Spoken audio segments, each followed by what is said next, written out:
12월 12일 강아랑이 전해주는 정치권의 뜨거운 말말말 강아랑의 정치랑입니다. 오늘 첫 번째 주제는 하야 아닌 탄핵입니다. 오늘 오전 윤 대통령이 대국민 담화를 통해 계엄 선포 이유와 배경, 계엄 선고의 합법성, 계엄 당시 지시 내용을 조목조목 설명했습니다. 그러면서 물러서지 않겠다는 뜻을 분명히 밝히면서 하야보단 탄핵 소추가 되더라도 헌재에서 법리 다툼을 벌이겠다는 입장을 굳힌 것으로 보이는데요. 저를 탄핵하든 수사하든 저는 이에 당당히 맞설 것입니다. 입법 폭고를 일삼고 오로지 방탄에만 혈안되어 있는 거대 야당의 의회 독재에 맞서 대한민국의 자유민주주의와 헌정 질서를 지키려 했던 것입니다.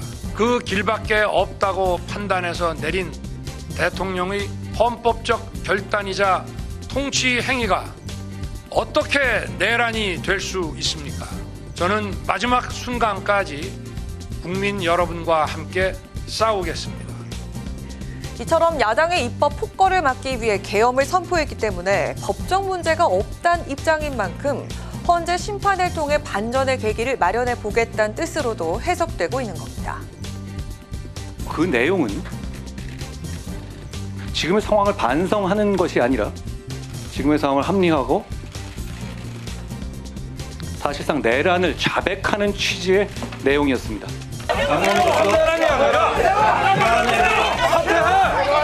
대표 사퇴하라고! 대표 사퇴! 뭐라고요? 대통령의 직무를 조속히 합법적으로 정지시키는데 우리 당이 나서야 한다는 말씀을 당대표로서 드립니다. 한동훈 대표가 오늘 윤석열 대통령의 대국민 담화 발표 내용에 대해서 내란에 자백하는 취지의 내용이었다라고 말하면서 친윤계 의원들의 항의가 이어지기도 했는데요. 내란죄로 몰아가는 거에 대해서 억울하다, 항변하신 것 같아요.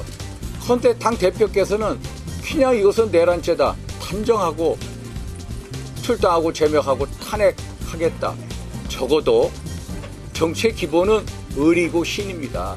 정말로 대통령 행위가 내란죄가 진짜로 되는지 안 되는지 살펴봐야 되는 거 아닙니까? 그게 최소한의 우리의 예의 아닙니까?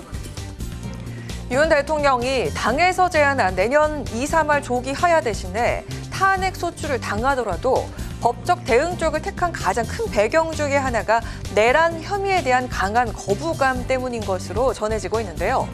이에 변호인단 구성에도 속도를 내고 있는 것으로 알려져 있습니다.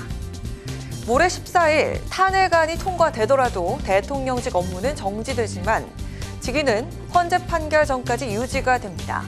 향후 수사기관의 압박을 버티는 데 있어 좀 더 유리한 입장 때문이라는 분석도 있습니다.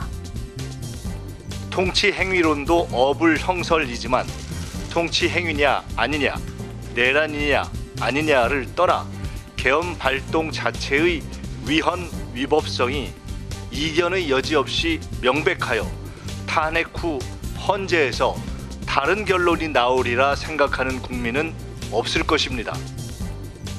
헌법 제113조는 탄핵 결정에 헌법재판관 6인의 찬성이 필요하다고 규정하고 있습니다.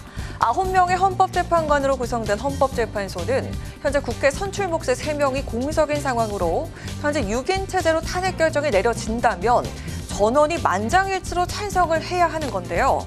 그러니까 한 명이라도 반대 의견이 나온다면 기각될 수 있는 겁니다. 하야가 아닌 탄핵 심판에 무게를 두고 대비를 시작한 것으로 보이는 윤 대통령.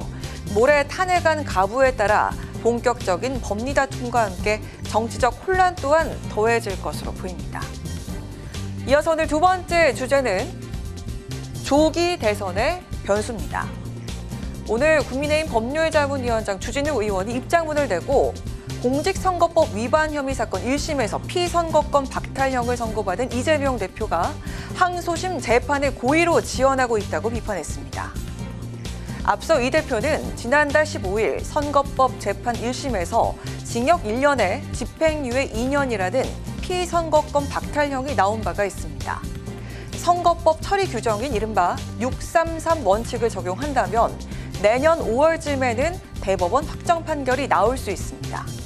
이 대표는 지난 9일 발송된 소송 기록 접수 통지서도 수령하지 않은 것으로 전해지고 있는데요. 이 대표가 내년 봄으로 예상되는 조기 대통령 선거일 이전에 대법원 확정 판결이 나오지 않게 하려는 전술 아니냐는 게 국민의힘의 의심인 겁니다. 지금 본인들의 정치적 책임을 져야 될 상황에 굳이 딴소리로 이런 전형적인 물타기죠. 네, 국민들의 시선을 돌리기 위한 이재명 대표의 재판은 사법부의 역할입니다.